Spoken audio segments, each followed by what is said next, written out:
नमस्कार। पुष्पा हुड्डा हिंदी ट्यूटोरियल्स में आपका बहुत बहुत स्वागत है। बेटा, आज हमने क्लास 10 लिटरेचर चैप्टर है नेताजी का चश्मा, क्षितिज भाग 2।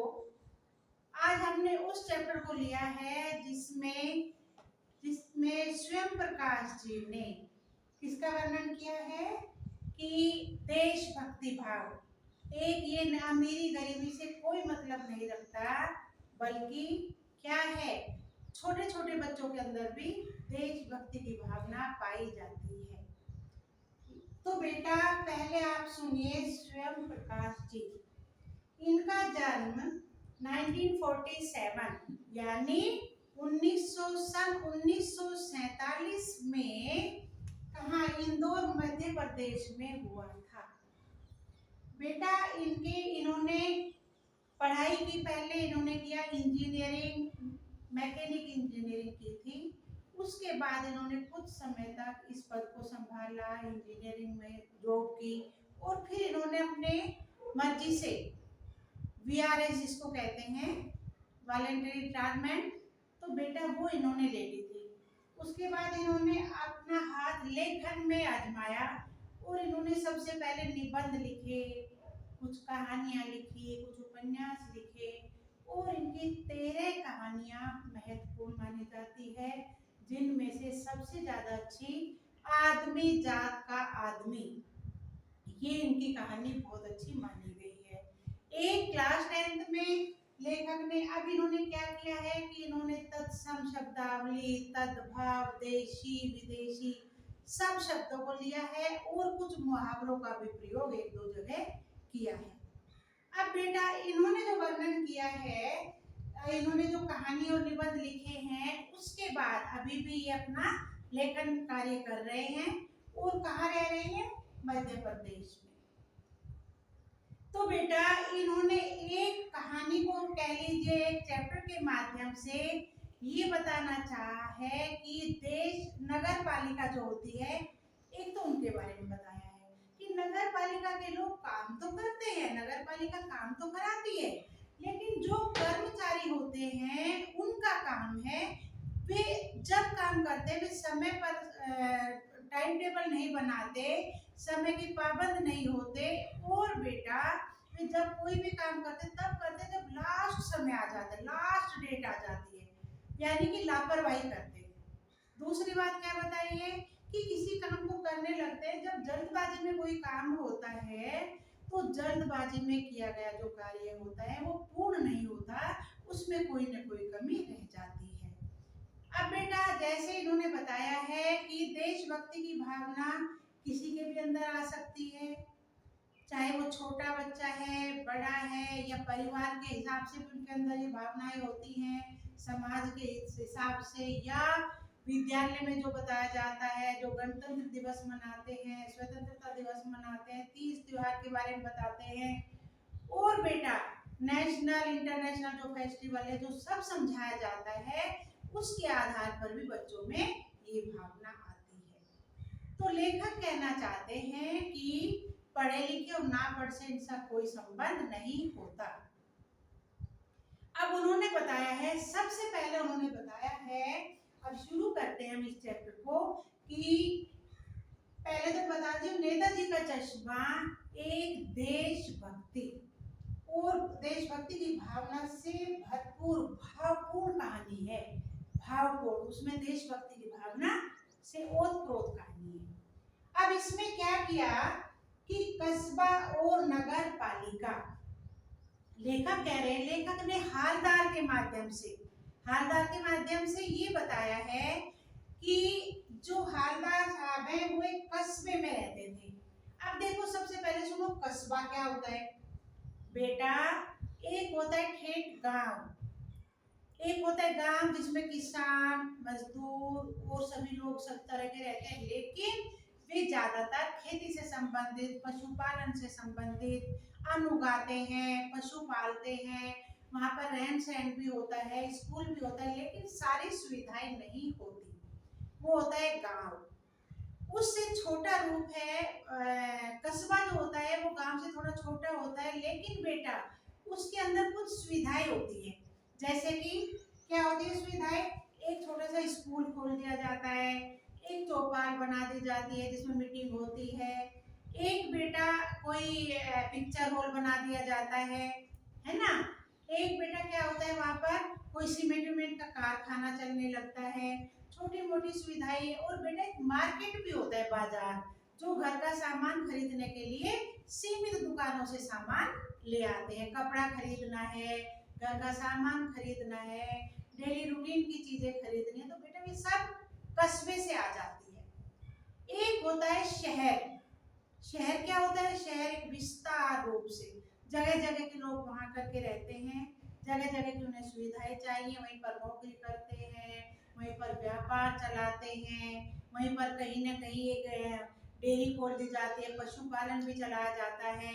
और बेटा बस की सुविधा, कार की सुविधा, और हर घर में सुविधाएं होती है। बड़े से बड़े घर भी होते हैं, छोटे घर भी होते हैं, अमीर गरीब सब वहां पर रहते हैं, लेकिन वहां पर वो सुविधा से पूर्ण होते हैं। ठीक है बेटा, एक ये बात है। तो कस्बा हुआ थोड़ी सुविधाएं, थोड़ा क्षेत्र में होता है, डेली रूटीन की चीजें वहां से मिल जाती है। गांव जो है पशुपालन, खेती, लोगों में एकता की भावना, सब कुछ मेलजोल से रहते हैं, लेकिन अपने सामान लेने के लिए, घरेलू सामान लेने के लिए उन्हें जाना पड़ता है कस्बे में। ठीक है, शहर का मैंने आपको बता ही दिया। अब बेटा इसके बारे में बताऊंगी। कस्बा और नगर पालिका में एक छोटा सा कस्बा था। हारदार साहब वहां को जाते थे तो उन्होंने देखा कि एक चौपाल भी बनी हुई है। फिर उन्होंने देखा कि एक कोई पिक्चर हॉल भी बना हुआ है। फिर वे आगे गए, स्कूल भी है, एक लड़कियों का स्कूल है, एक लड़कों का स्कूल है ना बेटा। और बेटा एक दो कारखाने भी हैं सीमेंट के। तो हालदार साहब ने देखा कि मैं यहीं को निकल जाता हूँ, उन्हें रोज 15वें दिन उनको जाना होता था। अब उन्होंने चौराहे पर देखा कि एक मूर्ति लगी हुई है, नेताजी सुभाष चंद्र बोस की मूर्ति लगी हुई है। और उनकी जो चौराहे पर मूर्ति तो लगी है, लेकिन उसके ऊपर चश्मा ओरिजिनल नहीं है, वास्तविक नहीं है। मूर्ति किसकी है? संगमरमर की। कितनी फुट की है? केवल 2 फीट ऊंची है।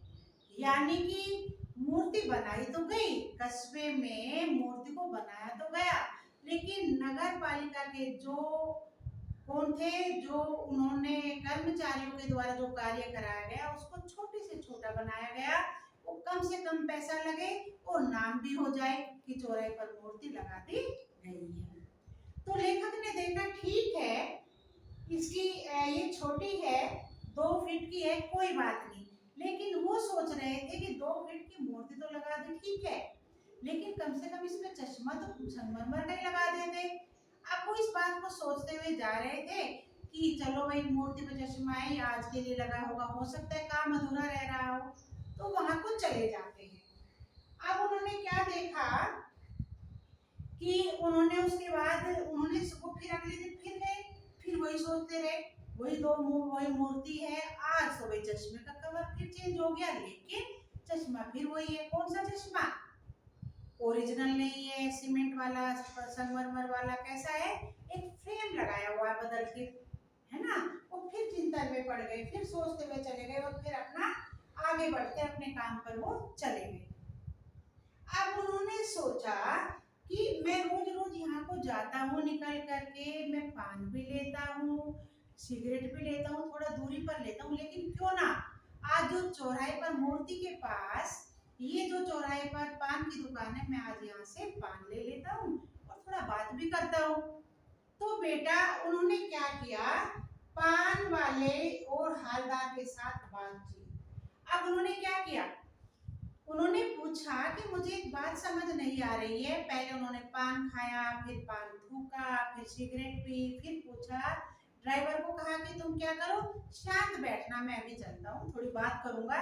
तो उन्होंने पूछा पान वाले से कि ये बताओ कि मूर्ति तो ठीक है, छोटी भले ही बनाई, लेकिन संगमरमर की है, ठीक है, देशभक्ति की भावना से ओतप्रोत है। बच्चे देखेंगे उन्हें प्रेरणा मिलेगी, समाज के लोगों को प्रेरणा मिलेगी। लेकिन मुझे एक बात समझ नहीं आ रही है, ये मूर्ति के ऊपर जो फ्रेम लगा है ये ओरिजिनल क्यों नहीं है, या ये रोज रोज बदल क्यों दिया जाता है, इसका क्या कारण है? तो बेटा पान वाले ने बताया कि ये काम हम कोई नहीं करते, ये एक कैप्टन है, उसका काम है। जो कैप्टन है वो आता है, यहाँ पर चश्मा बदल जाता है। लेकिन लेखक के पास बहुत समय नहीं था। अब उन्होंने सोचा कोई होगा कैप्टन, देशभक्त होगा। अब उन्होंने क्या सोचा कि शायद आजाद हिंद फौज का कोई व्यक्ति हो या नेताजी का कोई मित्र हो, है ना, उन्हें पता हो कि भाई मैं अपना एक चश्मा यहाँ रोज बदलता रहूंगा, उनके अंदर कोई भावनाएं हो। लेकिन ऐसा नहीं था। अब लेखक ने क्या सोचा कि फिर उन्होंने पूछा कि फिर ये क्या बात है। उन्होंने कहा कि नेताजी का वास्तविक चश्मा ना होने का कारण है नगर पालिका ने जो मूर्ति बनवाई है वो बनवाई है सरकारी स्कूल के मास्टर जी से। और सरकारी स्कूल के मास्टर जी ने जब मूर्ति बनाई तो उन्होंने जल्दबाजी में वो एक तो छोटी बनाई क्योंकि उन्हें समय कम दिया गया, दूसरी बात पैसा कम लगाया गया, और तीसरी बात जब उन्होंने टोपी लगाई नेताजी की मूर्ति पर तो उस समय वे चश्मा लगाना या तो जल्दबाजी में भूल गए या फिर उनको पेमेंट नहीं किया गया। लेकिन ये आर्ट के टीचर ने, सरकारी स्कूल के आर्ट टीचर ने बनाई है। तो कर्मचारियों ने और वहाँ के जो कौन थे, जो नगर पालिका के अध्यक्ष हैं, उन्होंने इस बात पर ध्यान ही नहीं दिया होगा। तो फिर भी बेटा वहां से जल्दबाजी में भूल गए होंगे, ये कह करके वो फिर सुन करके चले जाते हैं। फिर उन्होंने कहा, अब उन्होंने अगले दिन कहा कि मुझे वो देखना है वो कैप्टन है कौन, उन कैप्टन को मुझे दिखाना। उनके मन में क्या आता रहा, लंबा चौड़ा व्यक्ति होगा, उनके सिर पर टोपी होगी, चश्मा लगाते होंगे, हाथ में एक छड़ी भी रखते होंगे, कुछ न कुछ ऐसी चीज रखते होंगे जिससे उन्हें पता चले कि भाई ये नेताजी के मित्र रहे होंगे। या फिर ऐसा होगा कि भाई कोई न कोई आजाद हिंद फौज का कोई व्यक्ति जो है वो आकर के कुछ बातें मुझे बताएं उस समय की। लेकिन ऐसा कुछ भी नहीं था। उन्होंने देखा कि एक कैप्टन है, वो जो है एक छोटा सा व्यक्ति है, उसका कद बहुत छोटा है, एक बूढ़ा सा मरियन सा व्यक्ति है, हल्के से छोटे मोटे कपड़े से पहने हुए है, एक हाथ में संदूकची है और उन चश्मे का एक फ्रेम, एक डंडी पर कुछ फ्रेम डाले हुए है। तो वो जो है वो क्या करता है कि जब वहां पर चौराहे के पास बैठता है तो अपने जो फ्रेम है मूर्ति के पास लटका देता है और एक फ्रेम मूर्ति को रोज पहना देता है। यानी उनका एडवर्टाइजमेंट हो जाता है, उनका विज्ञापन बन जाता है और लोग देख लेते हैं कि ये चश्मा जो लगाया हुआ है इसको देखते हैं। तो फिर या तो अगर नेताजी का चश्मा देख लेते हैं, वही फ्रेम उन्हें पसंद आ जाता है, तो लेखक को बता रहे हैं कि उसी फ्रेम को नेताजी जो है वो चश्मे वाला, जो चश्मे बेचने वाला है, वो उसी फ्रेम को उतार करके ग्राहक को दे देता है। या फिर क्या करता है, अगर और फ्रेम है उसके पास तो वही दे देता है, अगर वे कहते हैं नहीं हमें तो यही फ्रेम चाहिए तो उसी फ्रेम को दे देता है और वे फ्रेम लेकर के ग्राहक चले जाते हैं। एक तो ये बताया, एक ये बताया कि जब उनके पास कोई अच्छे से अच्छा चश्मा आता है और वे उसको निकालना चाहते हैं तो फिर फ्रेम को लगा देते हैं ताकि लोग उन्हें देख करके क्या हो जाए, उनको देख करके उनका मन प्रसन्न हो जाए कि इस तरह का फ्रेम भी हमारे चेहरे पर सूट करेगा। ठीक है बेटा। इसके बाद क्या किया, अब नेताजी ने उनका, जब वो पान वालों की मजाक कर रहा था कि पागलों, कहने लगे क्या वो आजाद हिंद फौज में उन्होंने काम किया है, तो उसने मजाक करते हुए कहा कि वो पागल है, वो क्या जाएगा फौज में, देखो पागल व्यक्ति है, वो तो वो बस दिन रात ऐसे घूमता रहता है अपने फ्रेम लेकर के। तो बेटा उनको नेताजी के जो चश्मे पर जो चश्मा बेचने वाला था उनके प्रति उनकी मजाक सुन करके, एक देशभक्त की मजाक सुन करके लेखक को अच्छा नहीं लगा, यानी हालदार साहब को अच्छा नहीं लगा और उन्होंने पान वाले को कुछ नहीं किया, वहां से वे चुपचाप चले गए। लेकिन बेटा क्या होता है कि एक बार उन्होंने कहा कि आज जब वे वहां को जा रहे थे तो उन्होंने देखा कि मूर्ति पर कोई भी चश्मा नहीं लगा हुआ। जब उन्होंने देखा कि मूर्ति पर आज तो कोई भी चश्मा नहीं लगा हुआ, तो उन्होंने वहां पर गाड़ी को रुकवाया और ड्राइवर से कहा कि 1 मिनट के लिए रुको, मैं अभी आता हूँ। और उन्होंने पान वाले के पास पान खाया, सिगरेट पी और फिर पूछा कि आज मूर्ति पर चश्मा क्यों नहीं है। तो जो था पान वाला, पान बेचने वाला एक मोटा व्यक्ति था, तो उसकी बड़ी सी थी, लाल उसके दांत रहते थे पान खा करके। उसने कहा कि अब चश्मे वो कैप्टन नहीं रहा, उसकी मृत्यु हो गई। तो हालदार साहब को बड़ा दुख हुआ और जो बताते हुए जो पान वाला था वो भी बड़ा दुखी था। तो लेखक ने सोचा कि अब तो चश्मा ही नहीं लगेगा और लेखक वहां से चुपचाप चले गए।